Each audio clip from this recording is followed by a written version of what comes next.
Yo, what up, a-holes? Thank you for tuning into the Holistic A-Hole podcast. My name is Erik Levi, and I'm the Holistic A-Hole, the mommy blogger with balls, the inconvenient truth of health, and a certified holistic nutritional therapy practitioner. Yes, what's up, everybody? How you doing? Hope you're doing great. I really do mean that. I'm feeling pretty vulnerable, so I wanted to lay down a podcast right now, and this one is... I'm going to slow it down here for all the a-holes out there. Get a little personal with you guys on this one. This is not like an official podcast. This is just kind of like a little bonus that I'm going to throw on here at the end of May because I have the bandwidth to do that. If you know how podcasting works, you get a limited amount of bandwidth every month that the podcasting host gives you, and many people use it up, and some of us, we just think we're going to produce way more podcasts than you actually do, and you have some leftover left. It's like when you guys, when you put on the condom and there's just a little bit of extra space. I can't be the only one. You know what I'm talking about. The little extra space. Well, that's what I got in bandwidth here on my podcasting hosting service. So I'm not going to be a chump and not fill it up. I'm gonna fill it up and give you a-holes, split the difference with you a-holes. So what I'm going to talk about today is basically my life, what's going on in my life right now. We all got lives, obviously. Mine's just, another grain in the beach. Is that the thing? It's like I don't like think I'm better than anybody else. So, everybody has their own stuff going on, but because you a-holes, you reach out, you support, you share, you listen, you do all the stuff. I'm going to get a little personal here, tell you what's going on right now in the process of moving out of New York City. And it's an interesting experience, man. Moving to and moving out of New York City, it is, in both instances, for anybody who's been there, done that, this is like there's a lot that goes with both decisions, a lot of emotion, right? People don't move to New York because, you're like, oh, there's a job opportunity for me. No, there's a lot of job opportunities for you, You don't just go like, oh, New York, I guess I could live there. It's like you're going to live in New York. You go to New York with the intention of fucking dominating in New York. In whatever field you're in. For me, it was comedy. For others, it's acting. For a lot of people, it's business, and there's just so much opportunity in New York. That's why people have been coming here for almost 400 years now. So for me, it was a big deal to come to New York. I came to New York from Boston to do comedy. And for the first 5 years I was here, the blinders were on. That's all I did was comedy. And it was one of those things where I came here because I was pursuing my dream. Because that's what we all have, right? We all have that dream, whatever it is, For me, it was comedy. For other people, it's whatever. And, I wasn't going to go and have a comedy career or not have a comedy career and said I didn't try my hardest to get there.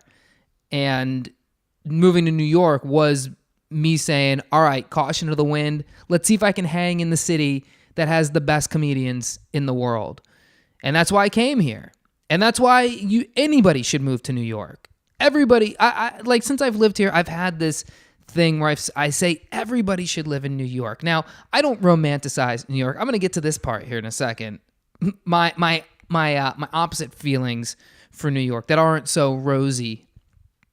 But I do feel that New York is the type of place, even today, even though it's shittier than it's ever been, and it's fake and phony and artificial and politically correct, and everybody should live here because you have to feel what it's like to live somewhere where your cortisol is just jacked all the time. When you walk the streets in New York, you could be the most coolest, chillest person, right? Bro, dude, bro, sis, whatever you are, you could be the most chillest person, but your cortisol is still going to be cranking. It's still going to be cranking in New York City, because that's what it is, man. It's just people everywhere. You know, some people are just, I'd say most people are just minding their business, just going about their way, walking real fast. And then some people will like get in your face just randomly. You know, some people will just, you know, and I don't mean like in an aggressive way, but people will just come up and ask you for money like you're supposed to pay them money, you know? Like people will ask for money here. Homeless people will ask for money here, and they're just shocked sometimes that you don't give them money. And for the record, I've given several homeless people money, like several times it's happened. It doesn't happen a lot. And anybody who lives in New York knows that.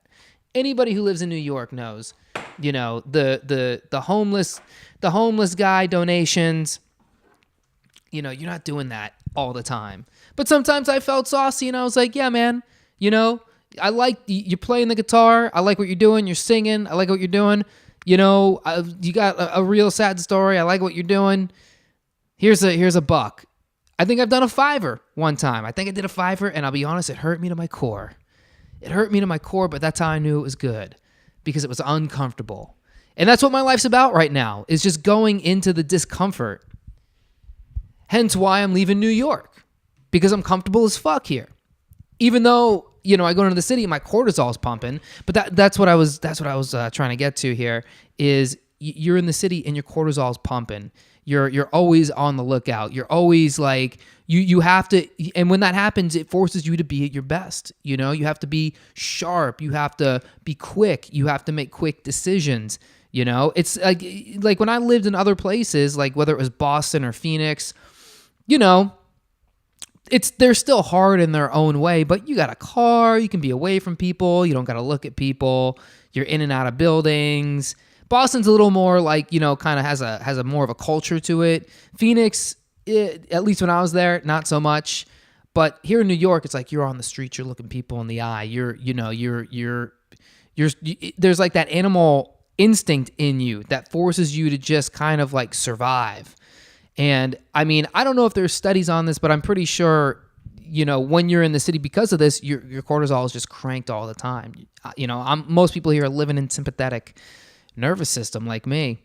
And and not to mention, it's like you're exposed to all of these different cultures and races and belief systems, and just, you know, hardcore this and radical that, and, you know, social justice warriors, and just seeing how this stuff works, right? You know, New York is featured in a lot of TV and movies, and you know why? Because all this stuff happens here.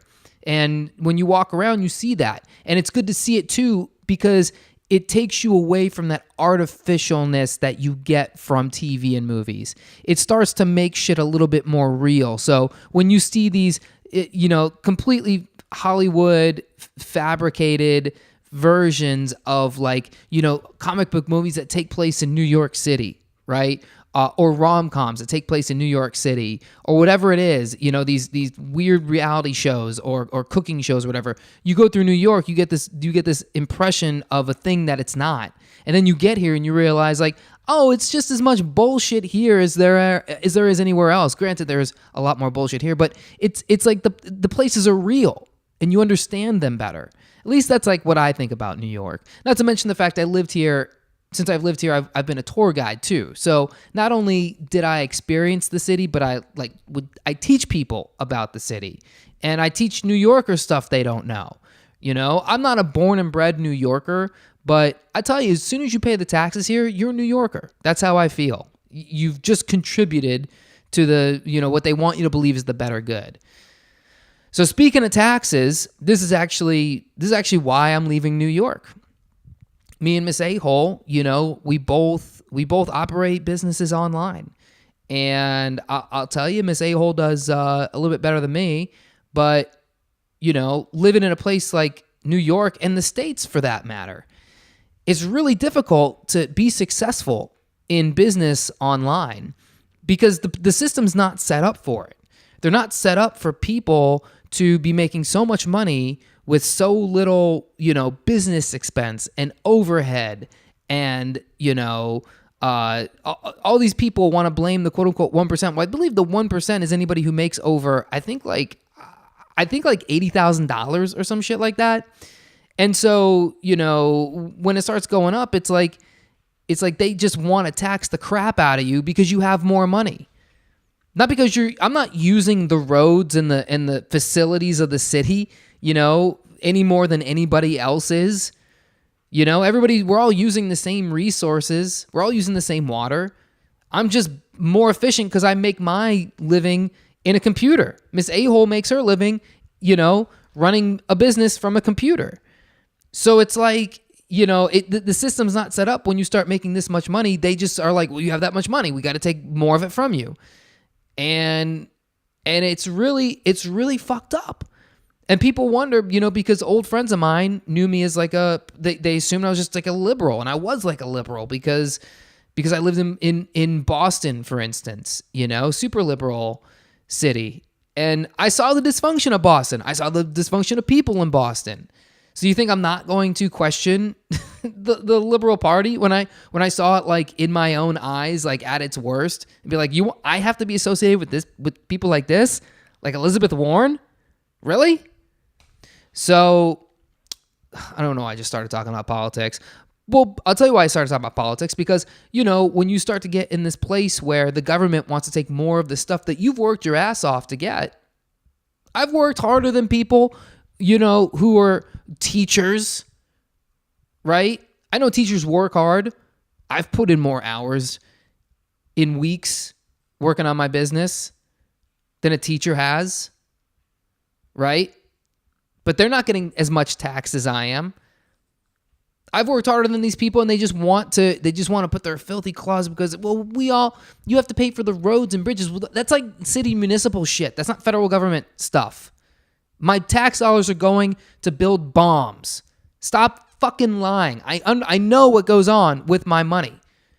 If you pay any semblance of attention to the news, you also see that they spent $40 million on a case trying the president when anybody with half a brain knew 2 years ago that all of this was complete nonsense. You could watch the James Comey congressional testimony and know that the Russian investigation was complete nonsense. And then Mueller himself says it was complete nonsense. You can't indict a sitting president. They knew that. They knew that before they even decided to do this. They knew the only point of doing this investigation was to drum up more investigations so they can spend more of, my tax dollars. Well, however you feel about what the outcome was, and it's pretty indisputable that, the law is the law, but they just keep spending more money to do stuff. I hear these people talking about, we want to impeach. Why? Well, just to like get him going, just to get impeachment proceedings, even though they can't actually impeach because the Senate's run by Republicans. The Republicans will never vote to impeach. They know that shit. Oh, someone's buzzing my door. Hold on a second.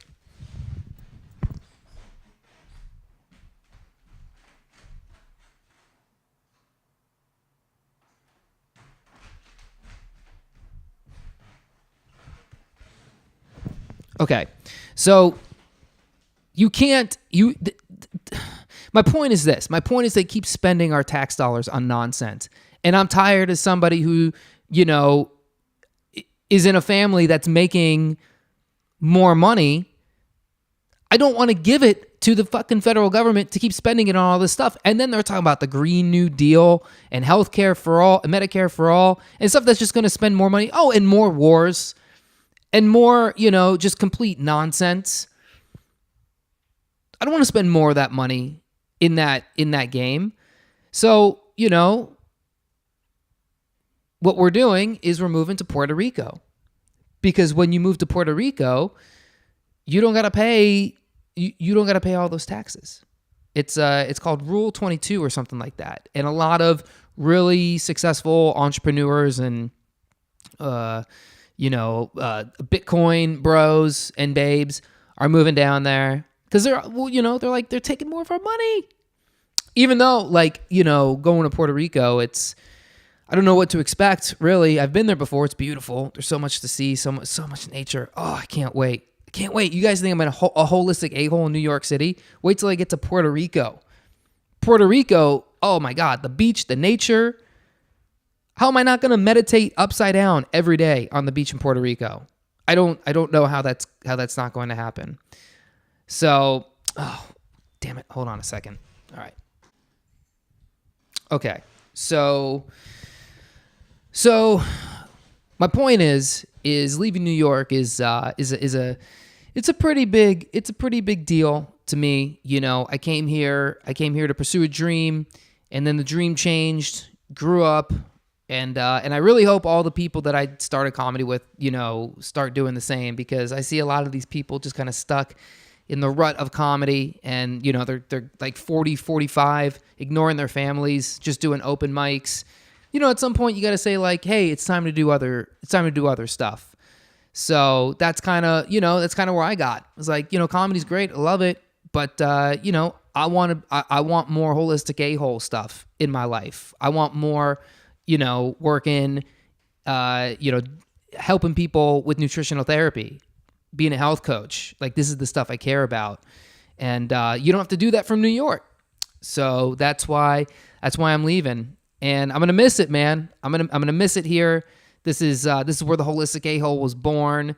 This was, you know, where I was first exposed to all of the diets, all of the you know, all of the protocols. This is where I learned about health. This is where I started caring about nutrition. This is where I, you know, experienced Obamacare penalties and all this, you know, all this nonsense that really changed my perspective on the healthcare system. And this is where I did comedy for years, and I mean, I was in Manhattan, you know, walking the streets, you know, performing to hundreds and thousands of people over the years, you know, doing tours, just whatever it was, just really living the dream, as they say.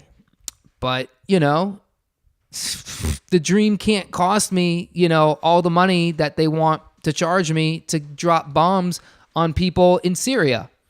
So sometimes you gotta make decisions. So that's what this a-hole's doing, man. Just getting after it, really.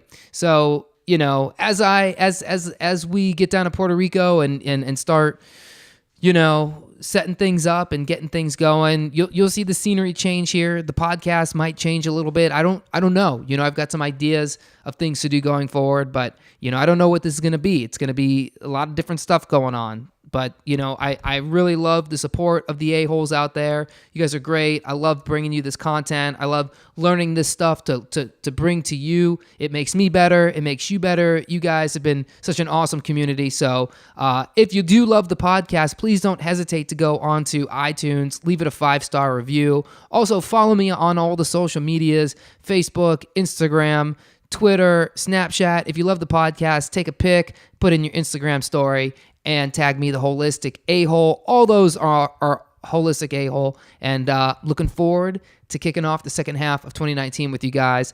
I'll catch you on the next one. Peace.